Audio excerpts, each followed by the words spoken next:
Our relationship is set up with Alan having a higher awareness and me asking questions, I would say, to help Alan understand his higher awareness. I definitely understand the business and how to scale and grow a global business more than Kevin. But think about that for a second. The listeners are our business. We're in the people business. So it gets very difficult to know who should drive at different times. Next Level Nation, welcome back to another very special, as always, episode of Next Level University, where we teach you how to level up your life, your love, your health, and your wealth. We hope you enjoyed our latest episode, number 1102. I think that's how I'm going to say it from now on. Last week's live Q&A. Can you grow in the present if you don't look at your past? A very philosophical question. Today, for episode number 1103, which relationships do you need to reset?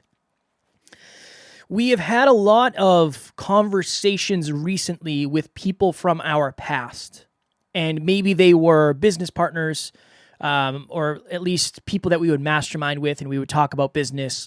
Maybe they're clients, maybe they're mentors.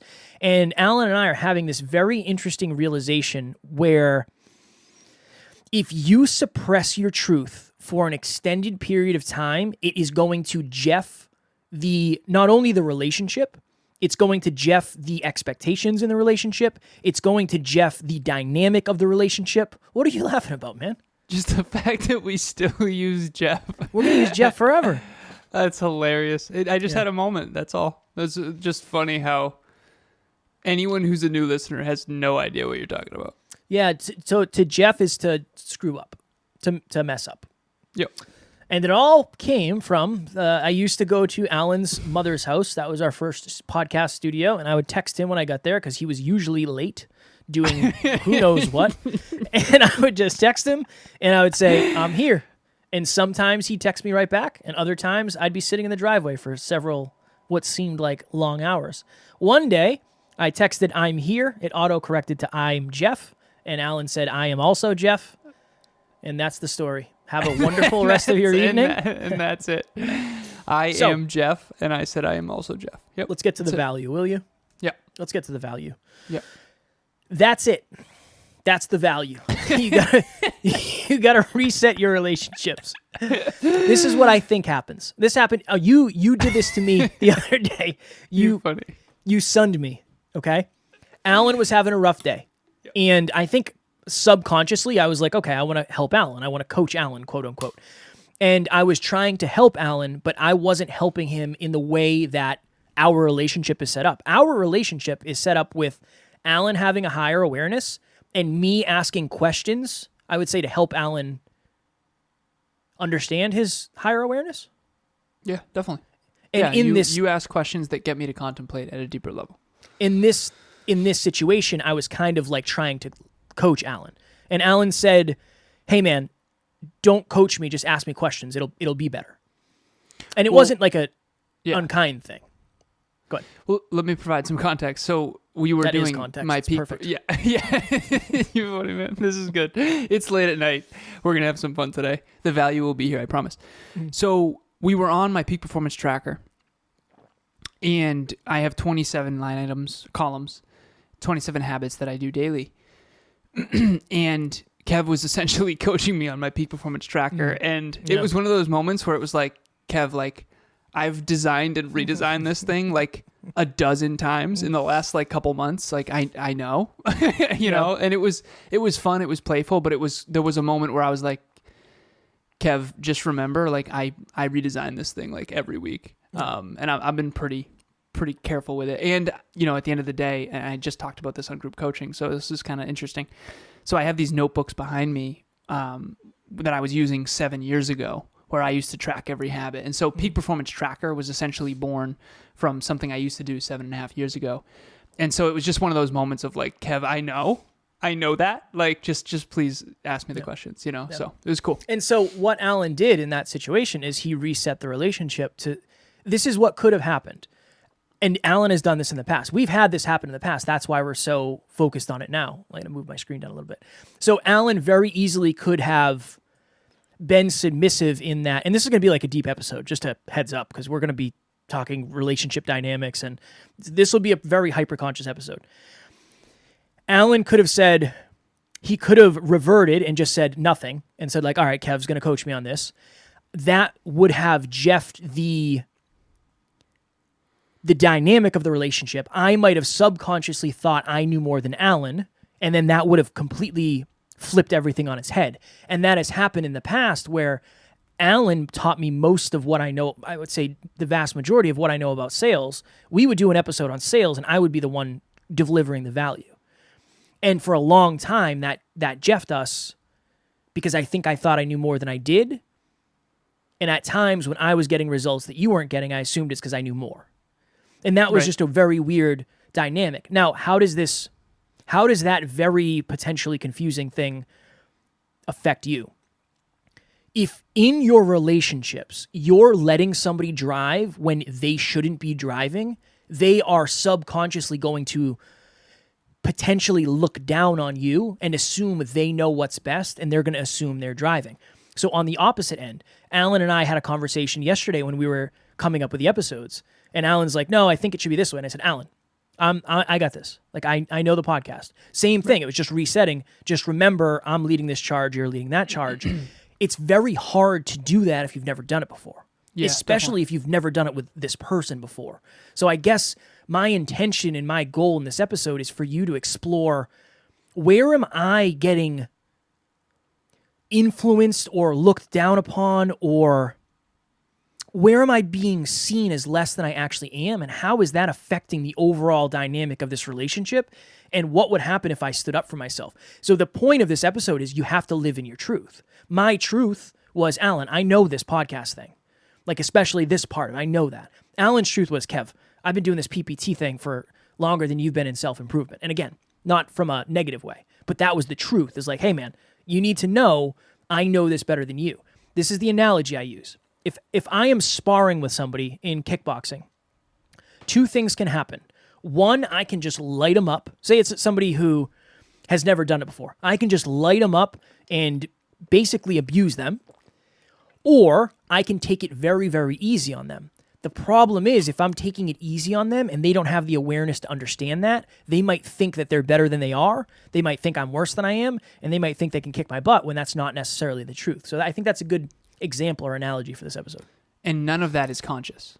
None of that is conscious. This is all subconscious. This is like, for lack of better phrasing, kind of like everyone sees you a certain way. They see you as a student who they can teach you. They see you as a teacher who they can learn from, or they see you as a peer. And Kev, you also talk about the guide. The guide is just being what they are. Yep. Emilia and I talk a lot about this. So in the We, the other business that we have, so we have NLU and the We, for me personally, and she has Evolve Ventures. Whenever Emilia and I are working together, if it's about I remember when we first started the Conscious Couples podcast, it was interesting because with relationship talks, coaching, and like the content, she definitely has higher awareness in the relationship dynamics, relationships, all that kind of stuff. That flew under my radar for quite some time, quite frankly. A lot of what I've learned and some of the stuff that Kevin's learned is actually through that. For sure. But anyways, so it's difficult to know who's piloting and who's co-piloting. Who has the baton? Who has the marker is what we call it. Because we have this big whiteboard in the center of our house, and we mastermind all the time about our business and about Evolve Ventures and about NLU and all this stuff. And so I remember when we were first starting the Conscious Couples podcast, she was trying to drive because she's so used to being a leader and she's so used to driving because usually she has the highest awareness. Usually she has the largest time perspective. Usually she's thinking more long-term than other peers. Not always, but sometimes. Mm. And I was like, I had this moment where I'm like, sweetheart, I'm like 1,000 episodes in. So like, I know this and I don't want to be unkind here, but like, who do you think has higher awareness in podcasting? And she's like, you, definitely. I was like, can I drive? Like, do you mind if I drive here? Because like, the person with the highest awareness, remember, there's value exchange. So pilot, co-pilot. There's a pilot and there's a co-pilot for a reason. The pilot is supposed to be the more effective, more accurate, more aware, more well-developed pilot in this analogy. or the better fighter in the Muay Thai analogy or the MMA analogy. So when it comes to business and podcasting and the logistics of podcast production and how to do an intro and what to plug and midtro, all that stuff, I just am way ahead because I've done this way more times. I've done this way longer. I'm at least 4 years farther into the journey, and in business at least a decade. And I'm also older than Emilia as well. I'm 6 years older, so there's the compound effect of that as well. So it's been really interesting to see me shift from pilot to co-pilot. I co-pilot when it comes to the awareness of what we teach at the We and what the podcast episodes are about and stuff like that. But when it comes to the logistics of audio quality and how to set up the events from a technical perspective, and that's another thing. In tech, I have an electrical and computer engineering. Computer engineering was my background. I was building computers when I was in my early teens. So like I know how all of this tech stuff works. And she works in IT. And that was another interesting dynamic one time too, where she's used to having, in her family, she is the tech person. She knows tech better than everyone else in her family. When we first got together, it was like, sweetheart, I don't know how to explain this, but like she was trying to teach me about WebEx. I was like, I like used to build things like this, like just so you know. And it was a weird moment of like, oh, okay, so we were learning each other kind of, if that makes sense. I remember you and Taryn had a moment when she was working out with you. Would you be willing to share that as well? Because that was a level set too. I don't remember. Taryn came in and started doing kettlebells with you or something like that, and you were like, "Listen, that." Like, oh yeah, it was. Yeah. It was during COVID, and we were going to work out at home, and I think we had like been working all day. I think it was at night. I think it was like during the week, and we had worked, and I said, "I'm going to stretch. Like you should just follow my lead and get some stretches in." And she's like, I don't need to stretch. I'm just going to go. And I said, no, you can't just go. Like you have to stretch. It's important that you stretch, you warm up your muscles. Like it's very important. And we had a minor disagreement. And it was and I said like, babe, I've been doing this for a long time. Like I've been doing this for a long, long time. Like I understand how the body works. This is something I've been doing for a long time. You know, like I think you just should follow my lead. And then we had a little mini disagreement, and I ended up working out by myself. But then we came back, and yeah. It's one of those things where you have to. It's so hard to do that, though. It's so hard to potentially break rapport with somebody and maybe look bad, or I don't want to say look bad, look egotistical. Like I feel weird doing it with you, for sure. I did it today. We were looking at a venue. Remember, we were looking at a venue today for our next level business retreat, and I was like, Alan, I do the logistics, man. I got this. Like I promise, we're good. Yeah. But even that for me is hard. Like it feels weird. But I think that's because I have low self-worth. And right after that, you literally, because I said it was only a half hour away, and you were right. It was like 45 minutes. Yeah. You're just more accurate. At the end of the day, you're more aware. I don't, and you just reminded me of that. Like, Alan, I've been doing, you used to be on the road every 10 months out of the year, you were on the road doing logistics, and you used to be a construction foreman who needed to do the logistics. Yeah. And I'm like not very good at that. The last Airbnb Emilia and I booked a couple of years ago, or 2 years ago now, or maybe 1 year, we actually had to clean the thing. I'm not good at this, and I know that. And that's why, by the way, when we book Airbnbs, we have her drive. That makes sense. I'm actually responsible for the rental car for South Carolina, which I'm concerned about. No, but it should be fine. But you just have to know where you're great, know where you're not, know where someone else is great, know where they're not, and then be willing to just be honest. And I mean, when it comes to our business, we'll talk about this. Kevin understands the listeners better than I do.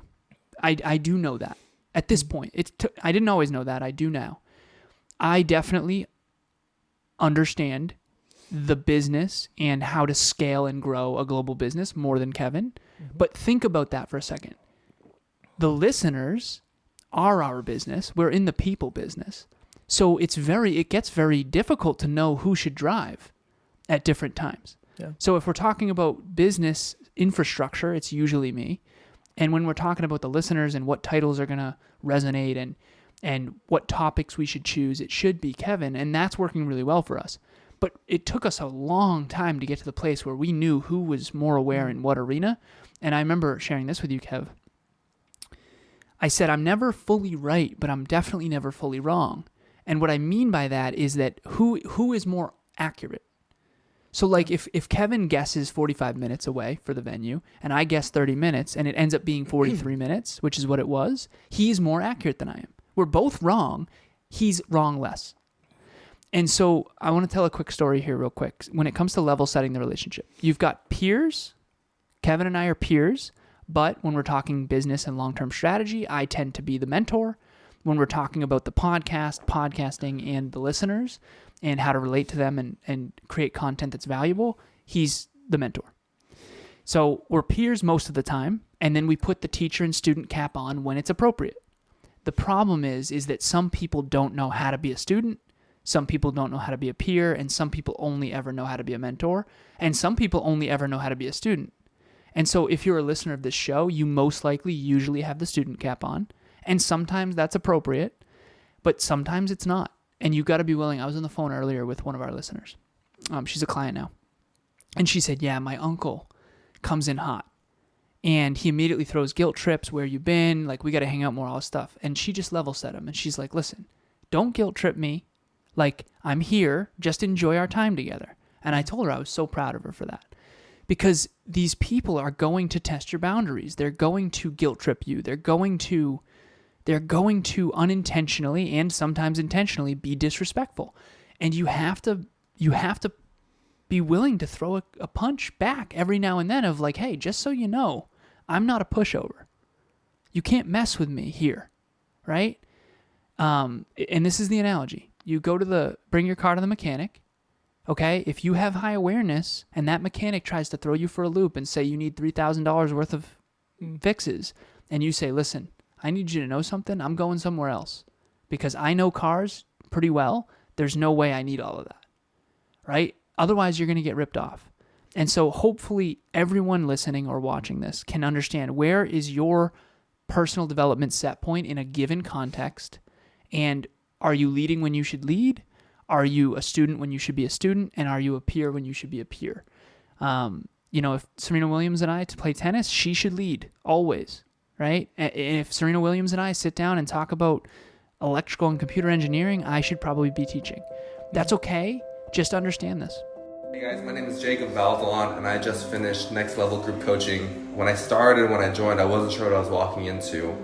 But during the entire course and the program, I figured out it's not something that I wanted to do, it's something I needed to do. They helped set me on the right path with learning how to do PPTs, peak performance tracking, and every 2 weeks I was gaining new awarenesses and getting a lot more happier, first of all, my health, wealth, and love, but also winning more practically and tactically in business. So if you're looking to upgrade your life and get to that next level, definitely sign up for that group coaching. I'm blessed because most of the time when I'm talking to podcasters, they do. And again, I don't mean that by ego, but it's like, I don't know anybody else personally who has the amount of episodes we do. And I definitely don't know anybody personally who's put the amount of work we have in. Yeah. Like just the hours behind the scenes of just all of that.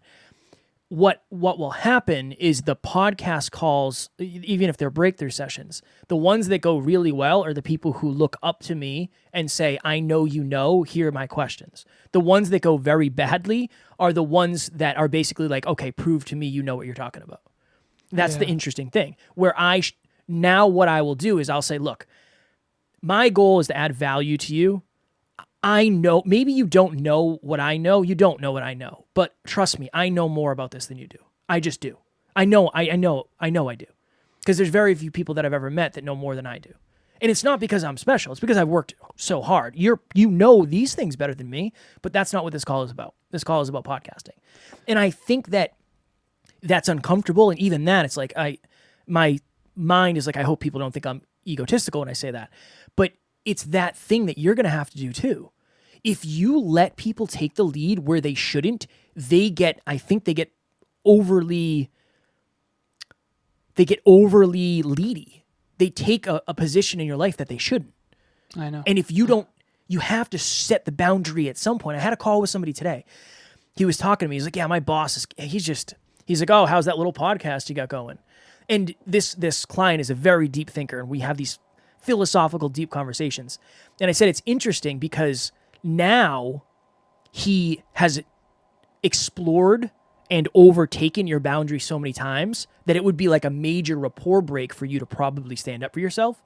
If you started doing it in the beginning, he would understand, oh, I can't mess with this guy. That's like the interesting thing is I think it gets harder as you go. 100%. It's a deep episode. Really good one. Really, really important. One of the most important, maybe like you and I know. I have really started to understand the dynamics of this. This might be one of the most important fundamentals that is just living and breeding under the radar. Oh, it's so under the radar. It's Right? crazy. I remember at Your World Within Live, Evan Carmichael was the most successful of the speakers, and he was the most, in this analogy, he was the strongest fighter, essentially, by a long shot. And he knew that. But I remember whenever he talked fitness, he talked about me. And I really appreciated that because he knew, he kept using me as an example when he would use analogies for fitness. And he'd say, well, Alan mentioned, like, how do you build a muscle? You go to the gym and you work it out and it gets bigger and stronger. And he would use analogies, but he would always reference the person who walked the talk the most. And who was, and obviously, he would mention you a little bit too, but I also spoke on fitness, or at least was seen as the fitness coach in his eyes. Yeah. And I was doing fitness competitions back then and all that stuff. So remember, how you brand yourself is how people are going to see you. And that's a factor too. I mean, Kevin and I have gone to the gym with people who we did see as mentors. And we would mentor them in fitness, and then we'd shift into podcasting, and then they would mentor us. And then remember this as well. We have some mentors that we used to look up to and learn from in podcasting. And we've far surpassed them in some ways. And so you got to realize that this is a sliding scale. This is, once our awareness got high enough to know what this other person didn't know, we stopped opening our cup. Yeah. We stopped letting them pour in to us because we've gotten some pretty terrible advice, honestly, in hindsight, from a lot of people who really didn't know what they were talking about. And so you got to be careful of this, and you got to know, am I supposed to lead here? Am I supposed to be a student here, or am I supposed to be a peer here? And I think that's really what we're talking about. And if you are a student when you should be the leader, you got to do something to level set the relationship back. This will be my last story. I remember having this conversation with my mom. This was challenging for me, but I remember asking her, this is how you can do it kindly. My mom was giving Kevin and I all this advice about what we should do and all this stuff. And I said, Mom, hold on. Like, we're not a tiny little podcast anymore. We're a top 100 show now. We've got hundreds and hundreds of episodes. Like, I'm being coached by multimillionaires, some people that are like famous. Like, some of the best business coaches in the world are coaching me. I have a master's degree in business. I went to one of the top technical schools in the entire world. I'm not trying to be arrogant here, but like, why is it that you still believe that you know more than I do? Like, why do you believe that you know what's best for Kevin and I better than I do? And I remember that conversation, she from that point on really did kind of go, you know what? Maybe I am throwing on the mom cap more than I should because that's what I'm used to. And I think that that's a lot on me too, not just her, because I think I put on the son cap even in the context of business, which when it comes to business awareness, not being unkind to my mom here, but it's not even remotely close. I mean, she's never been to business school. She doesn't know much about business. That's okay. And she actually has come up a lot in the stock market and stuff. But you have to be willing to have that uncomfortable conversation. I remember that was really uncomfortable, but she's never crossed that boundary again. And I know that the reason I'm telling that story is I know that a lot of our listeners need to re-level set with their family. You have got to stand up to your family members because they don't see you as who you are now. They unintentionally, subconsciously see you as little brother, little sister, son, daughter, whatever. Just remember, this is a subconscious thing. It's not necessarily their fault, but it is our responsibility to show them who we really are now. That's why, and this is not a new realization, but that's why ego bothers me, because it doesn't allow people to see the truth. So I use the analogy, or I used the story recently of how when I worked as a housekeeper at the hospital, people would look down on me. And it was always, my mind was always, look, if it was the end of the world and we got our uniforms taken away and it was just you and I in an alley, like that's how we'd know who was really the person. And this is another part. So I told Alan, I'll tell a story about this. I'll tell a deeper story. But it was Taryn's birthday, and I rented us a really nice car, Mercedes AMG. It's like the baby version of my dream car. And this thing is the fastest vehicle I've ever been in. Not close. It's unreasonably fast. Like, I was blown away. But I'm on the highway. And you know me, I'm not like a crazy driver. I drive pretty slow, even if I'm in a very fast car. And somebody was like riding my butt. And then they like whipped by me. And it was kind of a junky car. And I have that moment in my mind of, if you only knew, like if I wanted to make you look unreasonably bad, like I could just hammer it right now and you would not be able to keep up with me. But that's kind of the thing. Now, is it worth doing that? No, obviously not. I'm not trying to reset that relationship. But that's just an analogy. And it's dangerous and not worth it. And it's dangerous. But yeah. Yeah. Of course, I didn't go there. Naturally, I went, like, I don't care enough to do it. I don't really care about the danger factor. I'm an excellent driver, quote unquote. But that really is what it is everybody is, I think, subconsciously poking to see what they can get away with. Not intentionally, not from a negative thing. It's almost like, let me see. It's like your cats and Tucker. Tucker will always like question, he'll always test his dad, like, are you going to carry me up on the bed or am I going to have to jump up myself? I had a conversation with somebody. So Taryn works with adults with developmental disabilities, right? So the R word that never will get used around Taryn, ever. Mm-hmm. I had a friend say that. They said it, and I said, don't ever say that. And don't ever say that in front of me, and don't you dare ever say that in front of Taryn, ever. And that changed our relationship forever, in a good way, because that person respected me a little bit more. Yeah. I said, don't ever do that. Do not ever do that. Sometimes you have to choose being respected more than being liked. Yeah. And I think that was one of those moments. It was. But the why power was great enough. You know, I'm sticking up for Taryn. Right.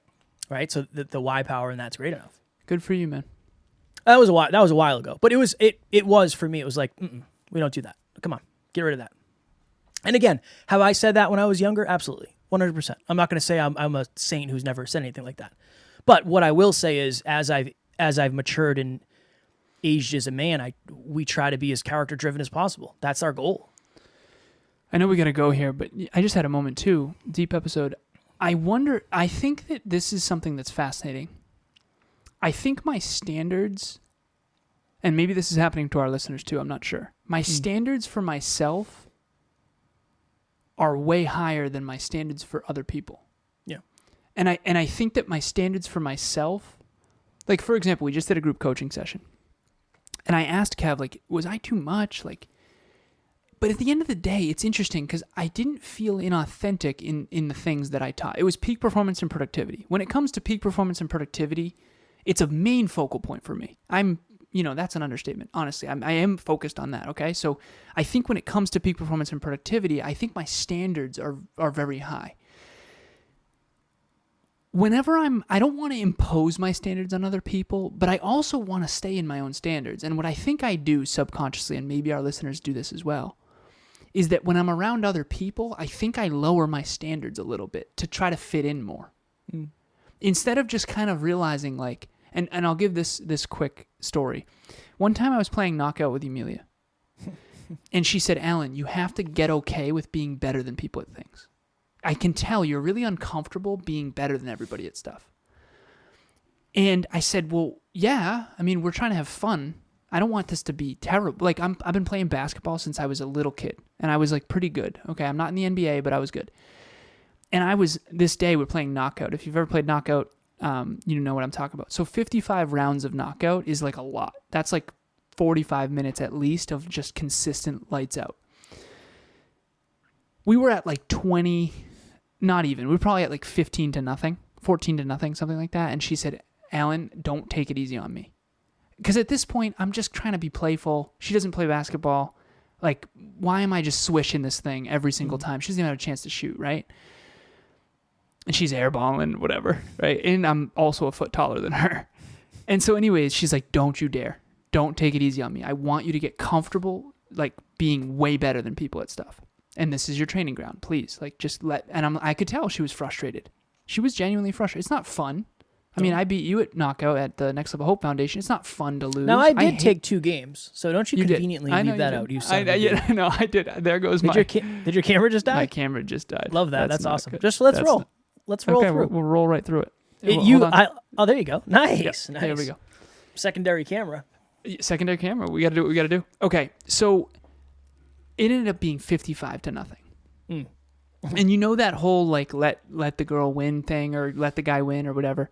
She said, "Don't you dare ever do that with me. I want to get better. I'm growth oriented. I'm mastery driven. None of that crap." So even on our first date, we went axe throwing, and I like crushed it. I mean, I could not. I was hammering, right? Smoked her. So 55-0 knockout feels more uncomfortable to me than actually losing. And so hopefully our listeners can resonate with that a little bit of like, when you're really good at something, it's okay to be really good at it. Other people are going to be uncomfortable. I am uncomfortable sometimes when I go to the gym with Kevin and he's way stronger than I am.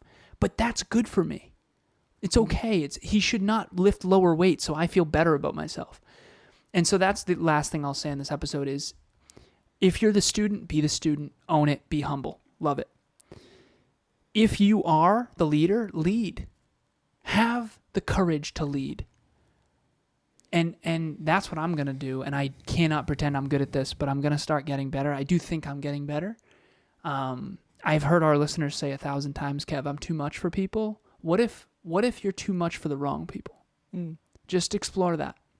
Yeah, this is a deep one, and I can't claim to be good at this either, because Alan and I, the reason we're doing this episode, and the reason it's long and it's a deep episode, is because we've been experiencing it lately. We've had a lot of opportunities to put up our boundaries, and like, when we are in relationships, and I'm not saying intimate ones, any relationship, and we don't tell the truth, it jeffs the dynamic of the relationship. It just jeffs it, because everything gets thrown off, and we're not real. We're not where we really should be. And we don't like being inauthentic, so then we avoid it because we can't, quote unquote, be ourselves. Everyone think of someone you can't be yourself around. It's because you let them slowly infringe on who you are, or you've evolved a ton since the last time you saw them. Yeah. So. Deep episode. Fire. I enjoyed this. I had a moment where it was like, I feel like we're back to Next Level You is a mix of hyper-conscious and, I don't know, I guess it's a mix of hyper-conscious and Next Level You. Because it all starts with awareness. If this episode makes you think a little bit differently, and you're like, oh, wow, I never thought of it that way, like, where am I doing that? Awesome. Because you know what the interesting thing is? I don't necessarily have the answers. I don't necessarily know what to do yet. I don't know what to say. Like, oh, these are your 3 steps. I don't know. This isn't one of those episodes. I don't know. I think the first step is awareness. You explore it, and then you just become conscious of it. And every time I had an opportunity to stand in my truth with an email, and I stood in my truth, and I think it reset the relationship. Yeah. And now there's something awesome that's happening from that. Would it have happened if I appeased? I don't think so. No, definitely not. I don't think so. So I think it's just become aware of it and then just focus on it and try to be intentional and kind of see what happens from there. Next. Deeper understanding is always the goal. Yep. Oh my goodness.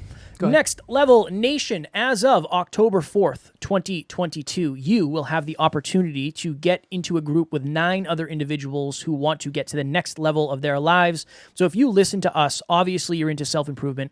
Obviously you're into personal development. But many people want to get more value. So the podcast can only be so valuable because it's Alan and I talking to a large group of people. If you want to get behind the scenes with us, 10 people, Alan, myself, bi-weekly calls for 6 weeks. It starts on October 4th, and I guarantee it is cheaper than you think. Also, as you know, we have a book club every Saturday. We're reading a book by Dan and Chip Heath called Switch. It is all about how to change your behavior. I do know that our listeners are getting a lot of deeper understanding from this podcast, but deeper understanding without being able to change your behavior doesn't really manifest into any physical results. Changing your behavior is harder than changing your perception. It really is. If you want to work out more but keep letting yourself down, or you want to track your habits but never do, if you want to, be more successful but you find difficult to be productive, this book is all about how to change your behavior. Why is it so damn hard to stop eating so much or to start working out or to stay consistent, this book has the answers. Hopefully you've heard some great mid-tros of some book club members that really are enjoying it. It's a discussion. You're totally safe. You can leave your camera off and your microphone off if you just want to check it out and listen in and then kind of get acclimated to the community, dip your toe in, and then eventually be on camera. Switch by Dan and Chip Heath every Saturday, 12:30 p.m. Eastern Standard Time. I hope you join us. Next Level Nation tomorrow for episode number 1104. It's going to be another deep one. I think that's the theme of this week. What do you need to forgive yourself for? I have a very interesting story or breakthrough that led me to think that would be a valuable episode for all of you. As always, we love you. We appreciate you. Grateful for each and every one of you. Thank you for sticking with us for a longer episode. And as always, at NLU, we do not have fans. We have family. We'll talk to you all tomorrow. We hope you reach out